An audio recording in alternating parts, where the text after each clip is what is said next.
तो जय हिंद दोस्तों, कैसे हुआ। तो आज हम पढ़ेंगे भैया विभाज्यता का नियम। जी हाँ भैया, विभाज्यता का नियम जो कि आपको नंबर सिस्टम से लेकर एचसीएफ एलसीएम सभी चैप्टर में अति महत्वपूर्ण है। और इस कॉन्सेप्ट को अगर आप सीख गए तो यही आपको, आप इस कॉन्सेप्ट को सीखते हैं तो सभी बच्चे को भी पढ़ा सकते हैं। एसएससी के एग्जाम में भी काफ़ी ज़्यादा इंपॉर्टेंट है, रेलवे के भी एग्जाम में काफ़ी ज़्यादा इंपॉर्टेंट है। तो आइए बात करते हैं विभाज्यता के नियम।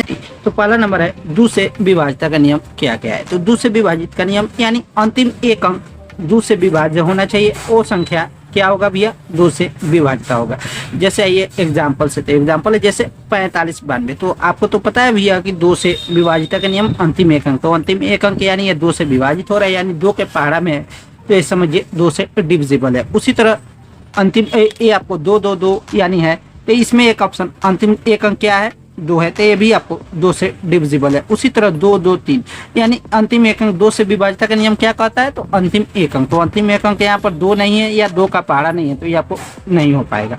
अब ये भी बढ़ते आगे चार से विभाज्यता का नियम पढ़ते हैं। तो चार से विभाज्यता का नियम पहले ये जान लीजिए कि भैया कितना का है, तो 2 का पावर 2 विभाज्यता का नियम है।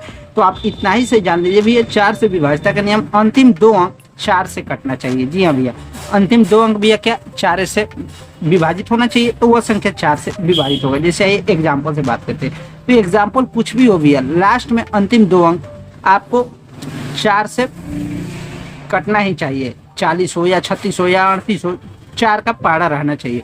जैसे एग्जाम्पल है 97 28 32। तो अंतिम दो अंक क्या है, 32। तो ये 4 8 32 यानी ये 4 8 32 32 कट रहा है, तो ये समझिए आपको चार से विभाजित है ये संख्या। अब ये बढ़ते आगे भैया तीसरा नंबर 8 से विभाज्यता का नियम। तो 8 से विभाज्यता का नियम क्या कहता है, तो इस सबसे पहले आपको बता दें 8 से विभाज्यता का नियम कितना पावर है, तो 2 का पावर 3। तो ये 3 है, तो समझ लीजिए कि अंतिम 3 अंक। तो अंतिम 3 अंक अगर 8 से विभाजित है तो वो संख्या 8 से विभाजित होना चाहिए।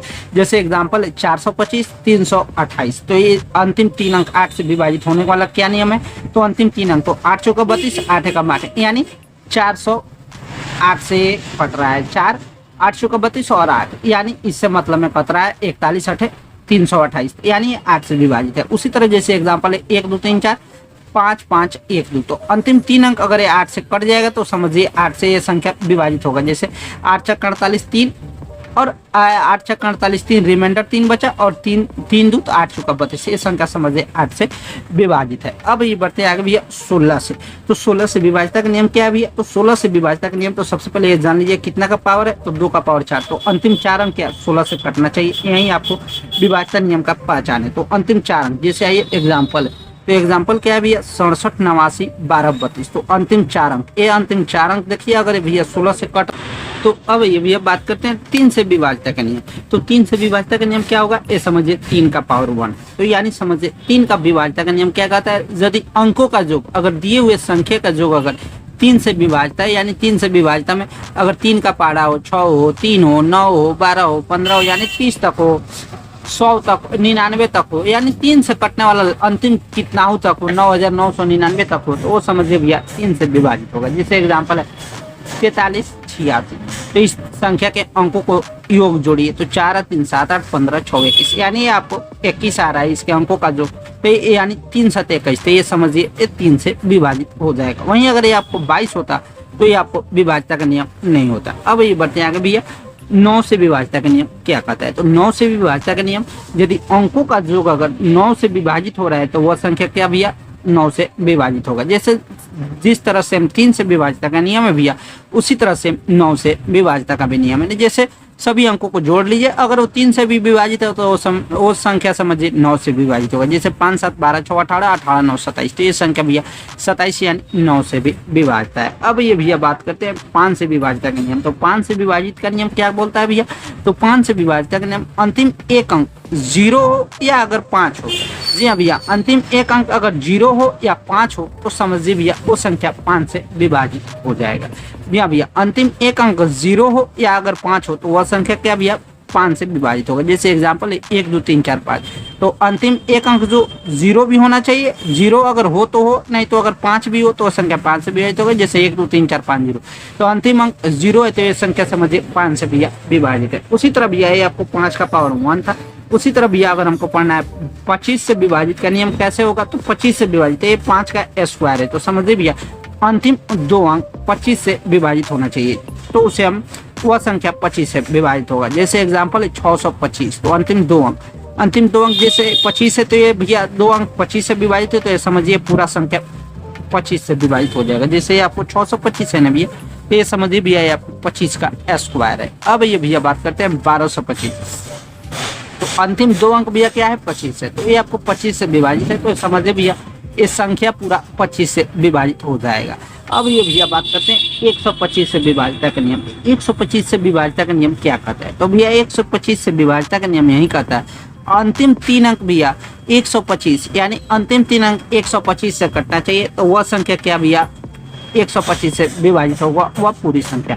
125 यानी 125, 125 दूना 250, 125 375, इस तरह 125 का पूरे पहाड़ा से कटना चाहिए, तो वह संख्या भैया 125 से विभाजित होगा। जैसे आइए एग्जाम्पल, तो एग्जाम्पल बात करते हैं 1 2 3 6 2 5, तो 1 2 3 6 2 5, तो जैसे एग्जाम थ्योरी क्या है अंतिम 3 अंक, तो अंतिम 3 अंक क्या है भैया 625 है, तो 625 को आप क्या कीजिए 125 से भाग दीजिए, तो 625 में 125 से भाग दीजिएगा, तो ये आप समझिए 125 पचे 55 2 5 10 2 12 5 कम 5 1 6, यानी ये 5 से कट रहा है, तो समझिए भैया 125 से विभाजित है।